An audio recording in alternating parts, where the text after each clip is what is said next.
मध्य प्रदेश के ग्वालियर में केंद्रीय गृह मंत्री अमित शाह प्रदेश कार्य समिति की बैठक में शामिल होने पहुंचे, जहां उन्होंने कार्य समिति की बैठक में भाजपा के पदाधिकारियों और कार्यकर्ताओं को विधानसभा और लोकसभा चुनाव जीतने का मंत्र बताया। उन्होंने पदाधिकारियों और कार्यकर्ताओं से कहा कि अगर हम विधानसभा जीते तो मैं जीत नहीं मानता और हम वार्ड जीते तो जीत नहीं मानते।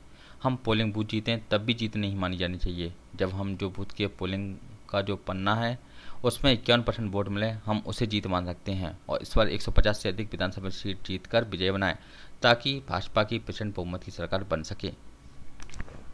कैसी रही क्या कार्य समिति? बहुत ऐतिहासिक थी, अभूतपूर्व थी और कार्य समिति में जो विचार विमर्श हुआ, अमित जी का मार्गदर्शन हुआ, कार्यकर्ताओं का जो उत्साह था, उसको देखकर ये कहा जा सकता है कि भारतीय जनता पार्टी 150 सीटों से अधिक सीटें जीतकर सरकार मध्य प्रदेश में बनाएगी। पिछली बार तो 200 पार। आज क्या मंत्र दिया गया? बैठक हुई, क्या मंत्र दिया गया है? अमित शाह जी आए थे, उन्होंने क्या मंत्र दिया? देखिए, आज बहुत ही एक भावनात्मक अपील मोदी जी ने अमित शाह जी ने की है।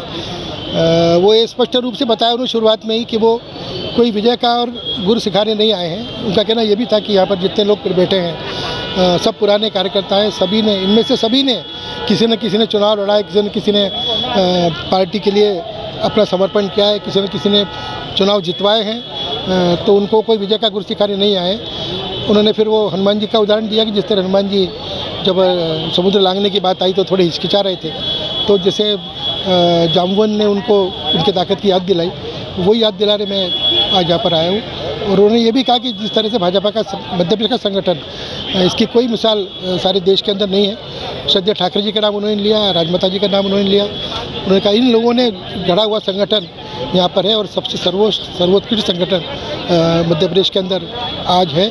और इसी कारण उन्होंने ये कहा कि बस ज़रूरत इस बात की है कि हम केवल अपने बारे में सोचना छोड़ दें। उसको उन्होंने उदाहरण भी दिया कि जो आय, कैपिटल आय बोला उन्होंने उसको, कैपिटल आय जो हमारे अंदर है उसको निकाल के बाहर कर दीजिए और उसमें भारत माता की तस्वीर लगा लीजिए और यहाँ से बाहर जब आप जाएंगे तो कोई आपको शिकायत नहीं होगी। उन्होंने ये भी कहा कोई शिकायत करने का समय अभी नहीं है। जब इस तरह आप अपने स्व को बाहर निकाल देंगे तो कोई समस्या नहीं रहेगी। एक बात उन्होंने बहुत महत्वपूर्ण कही कि 1925 में जब से RSS की स्थापना हुई उसके बाद से आज तक हमारी अनवरत यात्रा चल रही है। कई बलिदान हुए, कई लोगों ने अपनी ज़िंदगियाँ खपा दी, पर आज जो है जिस उद्देश्य से हम लोग निकले थे वो उद्देश्य सफल होता हमको दिखाई दे रहा है।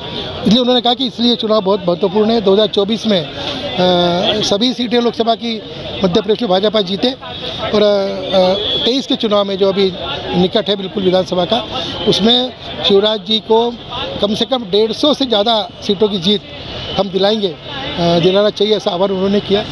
आज तक मैं कई बार कार्य समिति की बैठक में आया हूँ, पर इस तरह का मार्मिक और भावनात्मक अपील जो एक भारतीय जनता पार्टी का जो सही कार्यकर्ता है, वास्तव में जिसको देव दुर्लभ कार्यकर्ता बोलते हैं, उसके बिल्कुल दिल तक पहुंचने वाला आज मार्मिक अपील आज अमित जी ने की है। मुझे उम्मीद है कि इसका बहुत अच्छा परिणाम होगा। कब तक के लिए आगे तक की प्लानिंग की बात हुई है?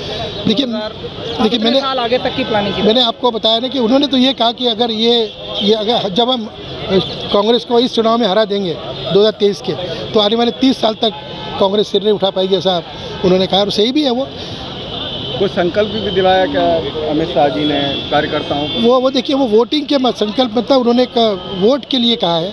उनका कहना ये था कि चाहे हम विधानसभा जीते तो मैं जीत नहीं मानता, हम वार्ड जीते तो जीत नहीं मानता, हम पोलिंग बूथ जीते तो जीत नहीं मानता। जब हम जो हमारा पोलिंग लिस्ट का जो पन्ना है उस पन्ने पर जब जीत करके 51% वोट मिलेंगे, वो उन्होंने सही जीत बोली है। तो एक बहुत बड़ा एक अपेक्षा भी की है लोगों से और एक बहुत बड़ा जीतने का गुर भी बताया उन्होंने। धन्यवाद।